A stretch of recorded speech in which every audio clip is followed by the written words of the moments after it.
भगवान किसको देते हैं, किससे छीन लेते हैं। इस कहानी को ठीक से समझ लिया तो कई पीढ़ियों तक गरीबी देखने को नहीं मिलेगी।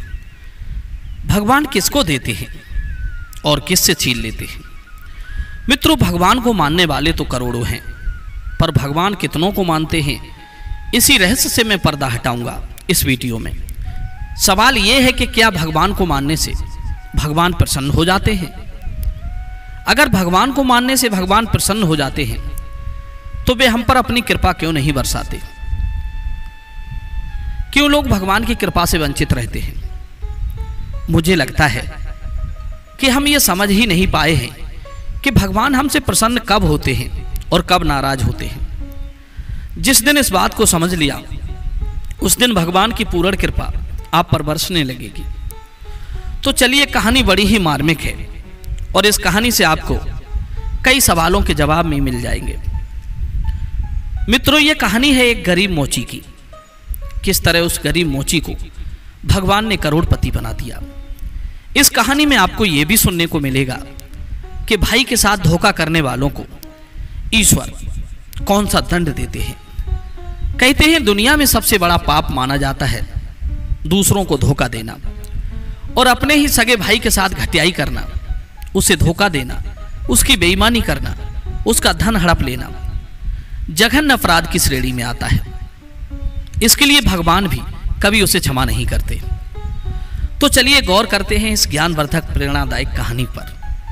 दर्शक बंधु, एक समय की बात है, किसी गांव में एक मोची रहता था।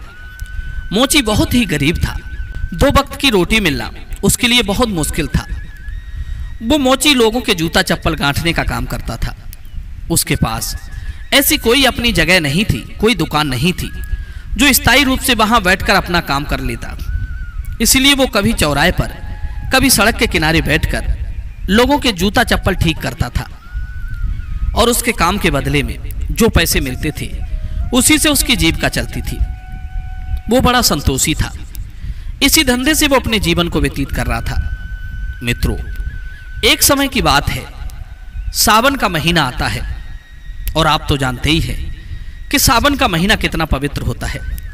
भगवान महादेव के भक्तगण सावन में उनके ऊपर जलाभिषेक करते हैं। शिव भक्त कावड़ यात्रा निकालते हैं और गंगा से जल लेकर भगवान शिव को अर्पण करते हैं। मित्रों, रोज की तरह वो मोची सड़क किनारे बैठकर जूता चप्पल गांठ रहा था। उधर सावन का महीना चल रहा था। बहुत से भगवान भोलेनाथ के भक्त श्रद्धालु कावड़ लेकर भोलेनाथ पर चढ़ाने के लिए जा रहे थे। मोची सड़क के किनारे बैठा हुआ लोगों के जूते चप्पल संभाल रहा था। तब उसने देखा कि भारी भीड़ के साथ लोग कावड़ लेकर भगवान शिव को अर्पण करने के लिए मस्ती में चले जा रहे हैं।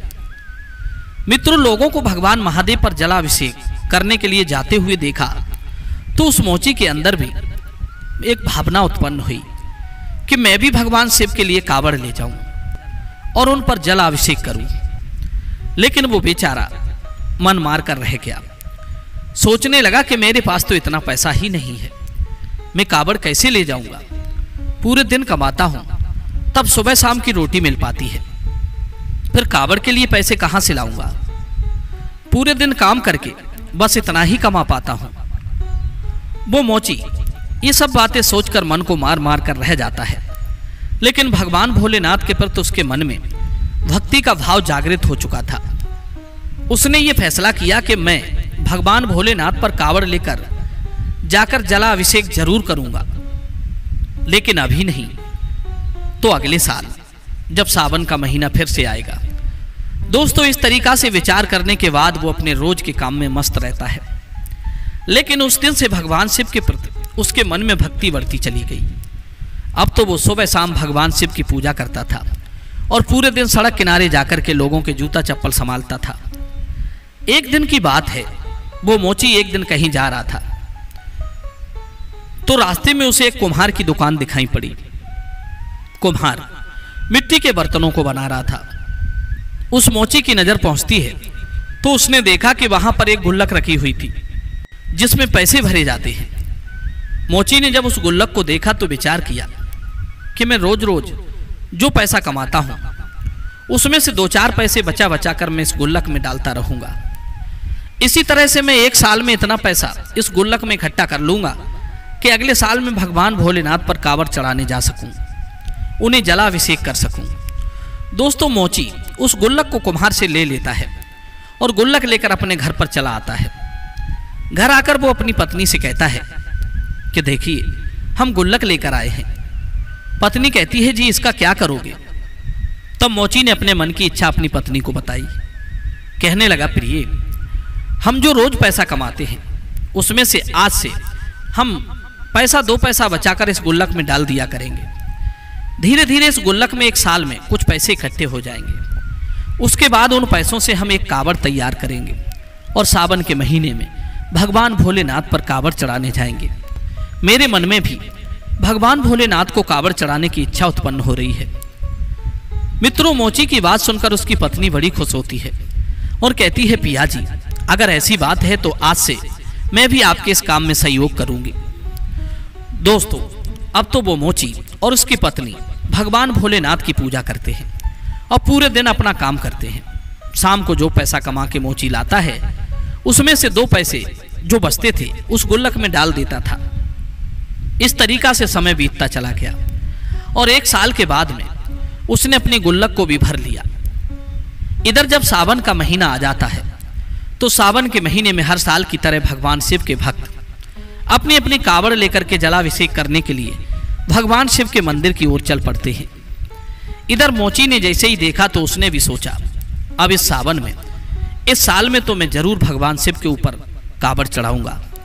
दोस्तों, अब वो अपने घर पर चला जाता है और घर पर जाकर के अपनी गुल्लक को तोड़ता है तो उसमें से जो पैसे निकलते हैं उन्हें ले जाकर बाजार से एक कांवड़ तैयार करता है। एक प्यारी सी कांवड़ खरीदता है और उसको बहुत अच्छी तरह सजाता है। फिर बड़े भाव के साथ गंगा स्नान करने के लिए जाता है।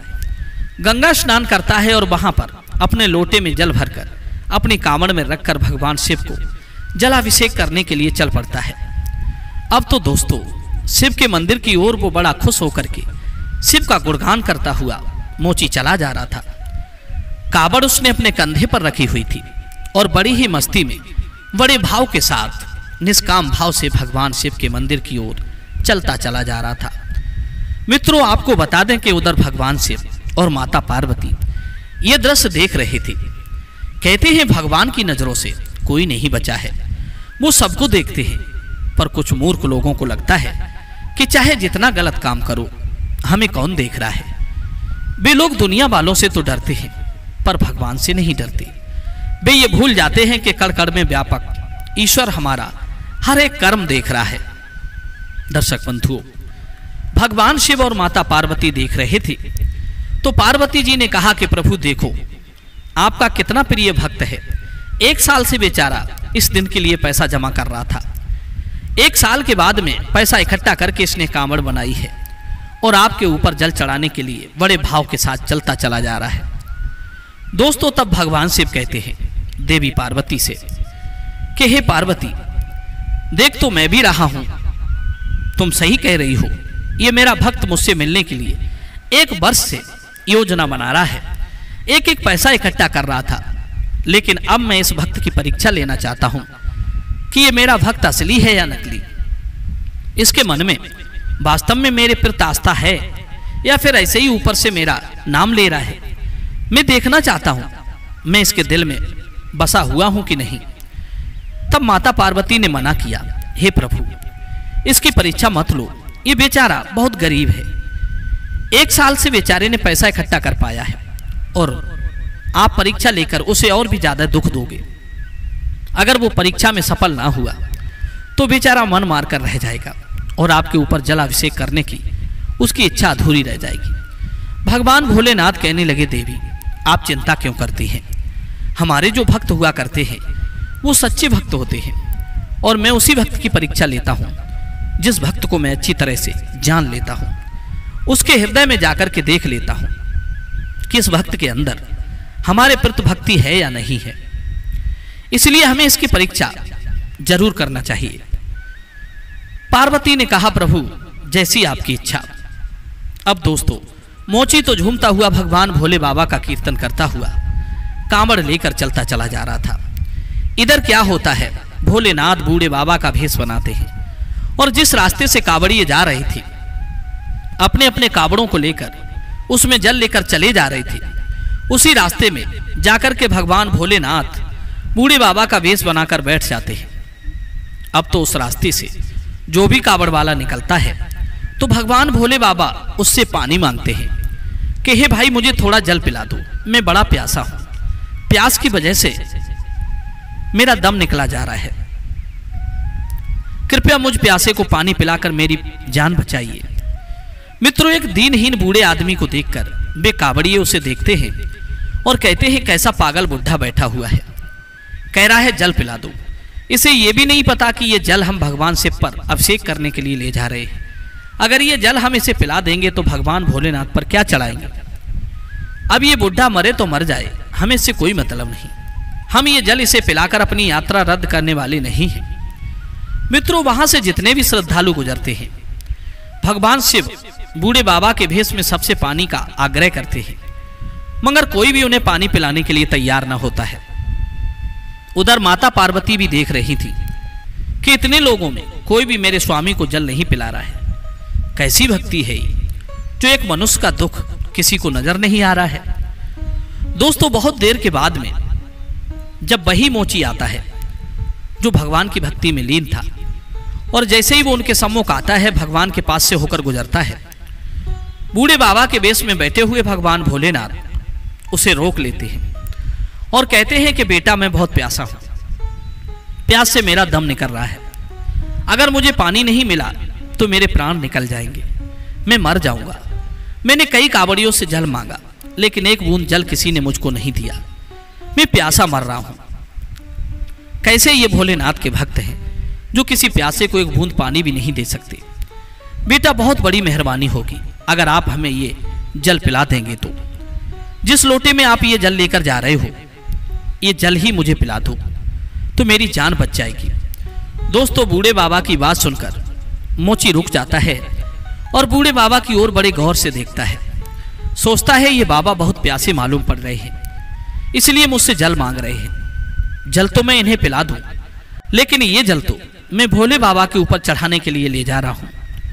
मैंने 1 साल से पैसे इकट्ठे किए थे, तब ये कावड़ सजा पाई है, बड़ी मेहनत की है और बड़ी खुशी से ये कावड़ में जल लेकर मैं जा रहा हूं। 1 साल से मैं इंतजार करता रहा कि कब सावन का महीना आएगा तो मैं भगवान शिव के ऊपर जलाभिषेक करूंगा। 1 साल के बाद मेरा यह सपना पूरा हुआ है। मित्रों, मोची उधर सोच विचार में डूबा हुआ था। इतने में बूढ़े बाबा कहते हैं, बेटा क्या सोच रहे हो, मैं प्यास से मरा जा रहा हूं, जल्दी से पानी पिला दो नहीं तो मेरी मृत्यु हो जाएगी। बूढ़े बाबा को पानी के लिए गिड़गिड़ाता हुआ देखकर मोची एकदम करुणा से भर जाता है।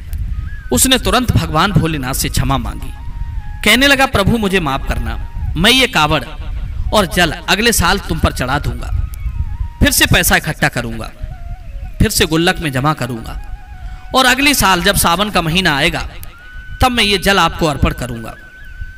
ये जल तो मैं बूढ़े बाबा को पिलाए देता हूं। हे प्रभु मुझे क्षमा करना, क्योंकि ये बूढ़े बाबा प्यास से व्याकुल होकर के मर रहे हैं और मेरा धर्म है कि मैं पानी पिलाकर इनकी जान बचाऊं। अगर ये जल के बिना मर जाएंगे तो मेरा आपके ऊपर जल अभिषेक करना व्यर्थ हो जाएगा। सर्वप्रथम मेरा धर्म है कि मैं इनकी जान बचाऊं। अगर पानी के बिना ये मर गए तो मुझे भारी पाप लगेगा। मित्रों, यही सोचकर मोची ने वो जल उन बूढ़े बाबा को पिला दिया। मित्रों, उसे नहीं मालूम था कि ये बूढ़े बाबा ही भगवान भोलेनाथ हैं, लेकिन उसने मानव सेवा की अपना सबसे बड़ा धर्म समझा और उन्हें पानी पिला दिया। उसके बाद जब उनकी प्यास शांत होती है तो मोची उन्हें प्रणाम करता है और कहता है कि बाबा अब मैं अपने घर वापस जा रहा हूं, क्योंकि अब मेरे पास भोले बाबा पर चढ़ाने के लिए जल तो नहीं है। कोई बात नहीं, मैं भगवान को जल अगली वर्ष चढ़ा दूंगा।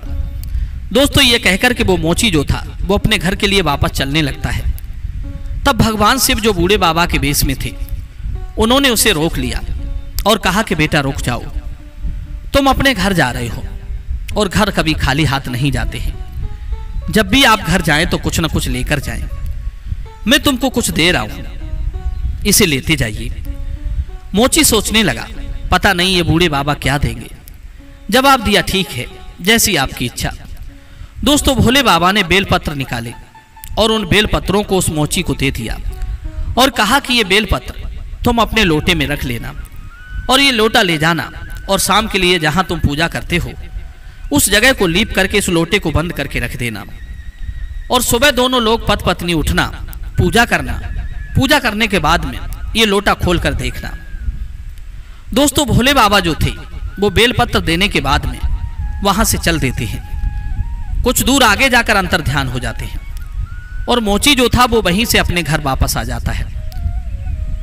घर जाकर के अपनी पत्नी के लिए सारी हकीकत बताई।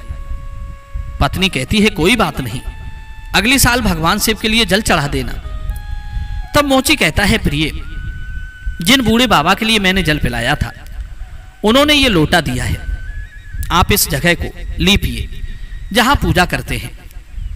उन्होंने कहा कि एक जगह पर लोटा बंद करके रख देना, सुबह पूजा करने के बाद इस लोटे को खोलकर देखना।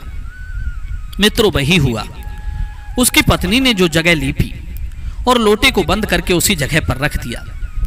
सवेरा होता है और सुबह जब हुआ तो पति पत्नी जागते हैं। जागने के बाद में स्नान ध्यान करते हैं और उसके बाद में पूजा करते हैं। पूजा करने के बाद में जब वो मोची लोटा खोलता है तो उस लोटे को देखकर हैरान रह जाता है।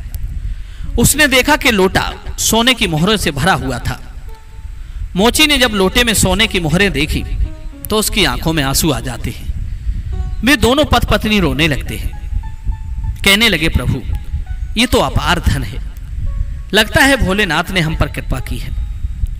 मोची अपनी आंखों से आंसू बहाते हुए अपनी पत्नी से कहता है, प्रिय, देख रही हो, मुझे लगता है कि उन बूढ़े बाबा के वेश में जो भोले बाबा ही थे, मैंने वो जल भोलेनाथ को ही पिलाया था, लेकिन मैं उन्हें पहचान नहीं सका। धन्य है प्रभु तुम्हारी लीला, उन्हीं की कृपा से वो बेलपत्र सोने की मोहरों में बदल गए। मित्रों, अब तो मोची की श्रद्धा भगवान भोलेनाथ में और बढ़ जाती है। सोने की मोहरें देखकर दोनों पति पत्नी बहुत खुश होते हैं और उसके बाद में उन्हीं मोहरों को बेचकर मोची जो था एक दुकान खरीदता है और दुकान में अपने जूता चप्पल का काम शुरू कर देता है। धीरे धीरे उसकी दुकान बहुत अच्छी चलने लगी। भोले बाबा की कृपा से धीरे धीरे उसने दुकान से इतनी तरक्की कर ली कि उसने बहुत पैसा कमा लिया। पैसा कमाने के बाद में उसने बहुत अच्छा एक मकान बनाया और बहुत अच्छा मकान बनाकर दोनों पति पत्नी आनंद से उसमें रहने लगते हैं और भगवान भोलेनाथ की भक्ति में डूब जाते हैं, क्योंकि अब उनके पास पैसे की कोई कमी नहीं थी। मित्रों, वो मोची पैसे वाला तो बन गया, लेकिन उसने भोलेनाथ की भक्ति करना नहीं छोड़ा। क्योंकि दोस्तों, कुछ लोग ऐसे हुआ करते हैं, इस दुनिया में अगर भगवान उनके ऊपर कृपा कर दें और उनके घर में धन दौलत के भंडार भर दें तो लोग भगवान के लिए भूल जाते हैं। लेकिन दोस्तों, उस मोची ने भगवान को भुलाया नहीं और दिन प्रतिदिन भगवान की भक्ति करता रहा। सारी खुशियां भगवान शिव उसके घर में देते रहे, सारे भंडार उसके भरते रहे। दोस्तों, इधर उस मोची का एक भाई था, उसकी पहले से ही एक दुकान थी, उसकी भी दुकान बहुत अच्छी चल रही थी। अचानक उसने देखा कि सड़क किनारे बैठकर जो मेरा भाई रोज जूता चप्पल गांठता था, जिसको सुबह शाम की रोटी मिलना भी मुश्किल था, वो आज अचानक से इतना बड़ा सेठ बन गया। ये गरीब इतना बड़ा पैसे वाला कैसे बन गया? इसने दुकान भी खरीद ली और इसने एक अच्छा सा घर भी बना लिया। इसके पास तो बहुत पैसा है। अपने भाई की तरक्की देखकर उसकी छाती जल जाती है, उसके कलेजे पर सांप लौट जाता है। अपने मोची भाई की तरक्की उसे हजम नहीं होती है। अब वो इस बात से दुखी रहने लगा कि दिन रात मन ही मन अपने भाई से डाहा करने लगा। मित्रों, ये स्वाभाविक है, अगर आपके पास धन अधिक हो जाता है, अच्छी कमाई होने लगती है, तो ईर्ष्या करने वाले भी लोग बढ़ जाते हैं। दोस्तों, इस प्रकार मोची का भाई उससे जलने लगा। वो उसे किसी भी तरह से नीचे गिरा देना चाहता था। उसने क्या किया कि उस मोची के ऊपर चोरी का आरोप लगा दिया और गांव वालों से कह दिया कि इस मोची ने हमारी दुकान से पैसे चुराए हैं, हमारी दुकान से जूते चप्पलें चुराकर अपनी दुकान में रख लिए हैं। दोस्तों गांव वालों ने उससे पूछा कि क्या तुमने चोरी की है, तुमने अपने भाई की दुकान से पैसे चुराए हैं? मित्रों, उसका भाई भी वहीं खड़ा हुआ था। भाई कह रहा था, हाँ भैया, इसने हमारी दुकान से पैसे चुराए हैं और सामान भी चुराया है, इसलिए इतना बड़ा पैसे वाला बन गया है। मित्रों, अपने भाई की बात सुनकर वो मोची रोने लगता है और कहता है, नहीं नहीं भाई, मैंने तुम्हारा कुछ नहीं चुराया है, ये तो बूढ़े बाबा की कृपा है, उन्होंने ही मेरे लिए सब कुछ दिया है। दोस्तों, उसने सारी बात बताई, सारी घटना ज्यों की त्यों कहे सुनाई, लेकिन लोगों को विश्वास नहीं हुआ। लोग कहने लगे कि ये बूढ़े बाबा कौन है? मोची ने जवाब दिया, बूढ़े बाबा अर्थात भोलेनाथ ने हमें सब कुछ दिया है। उसने बताया कि मैं भगवान पर जलाभिषेक करने जा रहा था, रास्ते में एक प्यासे बूढ़े बाबा मिले, मैंने उन्हें वो जल पिला दिया। उन्होंने मुझे बेलपत्र दिए थे, वो बेलपत्र ही सोने की मोहरें में बन गई। उन्हीं मोहरों को बेचकर मैंने ये सब किया है, मैंने किसी की चोरी नहीं की है। मित्रों, मोची की बात सुनकर सब हंसने लगे और कहने लगे कि ये पागल है, भोले बाबा किसी को देने के लिए स्वयं चलकर नहीं आते। जवाब दिया, नहीं, आप विश्वास करिए, ये भोले बाबा ने ही मुझको दिया है। लेकिन दोस्तों, कहते हैं ना कि इस दुनिया के लोग बड़े अजीब हैं, जब तक चमत्कार नहीं देख लेते तब तक विश्वास नहीं करते। यही कारण है कि लोगों के पास भगवान भी जाए तो भी वे नहीं पहचान पाते हैं, क्योंकि उनके ऊपर लोभ के नाम का पर्दा पड़ा हुआ है। लोभ लालच में इतने फंसे हुए हैं, इसलिए भगवान को पहचान नहीं पाते। और दोस्तों, ये बात सच है कि जिस इंसान के ऊपर लोभ, लालच, माया का पर्दा पड़ा हुआ है, माया ने उसे ढक लिया है, तो भगवान अपने रूप में ही क्यों ना आ जाएं, तो भी लोग उन्हें नहीं पहचान पाएंगे। दर्शक बंधुओं, गांव के लोगों ने कहा, यह मोची हम सबको बेवकूफ बना रहा है, भोले बाबा किसी को आकर के नहीं देती। दोस्तों, वो मोची बहुत रोया, फिर भोले बाबा से शिकायत करता हुआ बोला, हे प्रभु, आपने ये क्या कर दिया? मुझे तो आपने ये धन तो दे दिया और मुझे मिल भी गया, आपकी कृपा से मेरे पास सब कुछ हो गया, ये सब आपका है, आपने दिया है, पर आज मुझे चोर बना दिया गया। इस संसार के लोगों ने मुझे चोर बना दिया है। संसार के लोगों की छोड़ो, मेरे भाई ने ही मुझे चोर बना दिया। इससे अच्छा तो यही होता कि आप मेरे लिए सब कुछ देते ही ना, मैं गरीब ही रहता तो कम से कम मैं चोर तो नहीं बनता।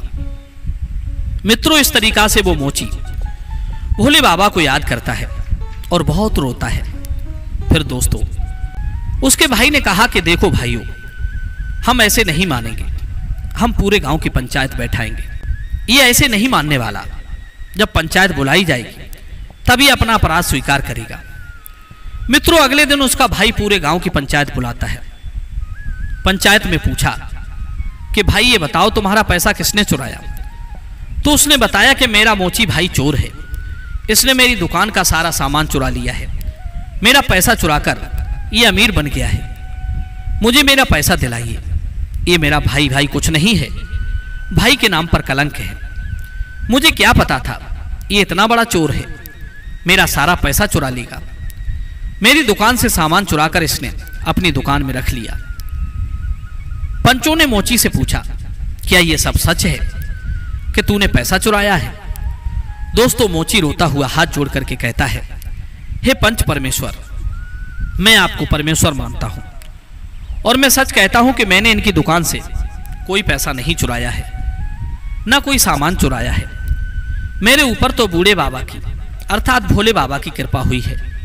जो भी आज हमारे पास है ये सब भोले बाबा ने दिया है। दोस्तों, उसने पंचों के लिए भी अपनी सारी दास्तान सुनाई, लेकिन फिर भी पंचों के लिए उस पर विश्वास नहीं हुआ।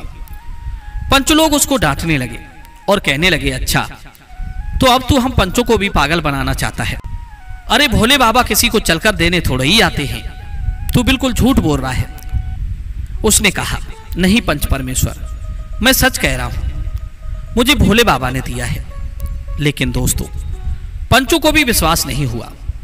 अब तो मोची बड़ा दुखी होता है और भोले बाबा को याद करके रोने लगता है कि हे प्रभु, कैसी लीला है, आज मैं कैसा फंस गया हूं। मेरे भाई ने मुझे फंसा दिया, मैं बहुत बड़ा चोर बन गया हूं। प्रभु, तू ही रक्षा कर सकता है, तू ही मुझे इस कलंक से निकाल सकता है। मित्रों, जब वो मोची रोता रोता भोले बाबा को याद करता है तो दोस्तों क्या होता है कि भोले बाबा वहां पर प्रकट हो जाते हैं। भोले बाबा क्रोधित होते हुए बोले, दुष्ट लोगों, तुम मेरे निर्दोष भक्त को क्यों परेशान कर रहे हो? इसने किसी का कुछ नहीं चुराया है, इसे जो कुछ दिया है मैंने दिया है। मित्रों, जैसे ही भोले बाबा को सबने देखा तो सारे के सारे लोग उनके सामने नतमस्तक हो गए और क्षमा मांगने लगे। प्रभु क्षमा करना। भोले बाबा ने बताया कि इसका भाई ईर्ष्यावश अपने भाई से जलता है, इसलिए उसने इस पर चोरी का इल्जाम लगाया है। सबसे बड़ा चोर, सबसे बड़ा दुष्ट, सबसे बड़ा स्वार्थी इसका भाई है। जरा सोचो, जब मेरा भक्त गरीब था, सड़क पर जूते चप्पल गांठता था, 2 वक्त की रोटी मिलना इसके लिए मुनासिब नहीं थी, तो इसके भाई ने इतना पैसे वाला होते हुए भी कभी इसकी मदद नहीं की। इसने कभी अपने भाई से यह नहीं पूछा कि तुम्हें क्या दुख है, तुम्हें क्या परेशानी है, और जब मैंने उसे दे दिया तो उस पर चोरी का इल्जाम लगा रहा है। सबसे बड़ा दुष्ट इसका भाई है। हमारा भक्त कभी चोर नहीं बन सकता, यह झूठ बोलकर इसको फंसा रहा है। अब मैं तुम सब लोगों को नहीं छोड़ूंगा, मेरे भक्त को परेशान करने की सजा तुमको जरूर मिलेगी। दोस्तों, सारे के सारे लोग भगवान भोले के सामने जमीन पर नतमस्तक होकर गिर पड़े और सब क्षमा मांगने लगे। कहने लगे, प्रभु हमें माफ करना, हम आपकी लीला नहीं समझ पाए।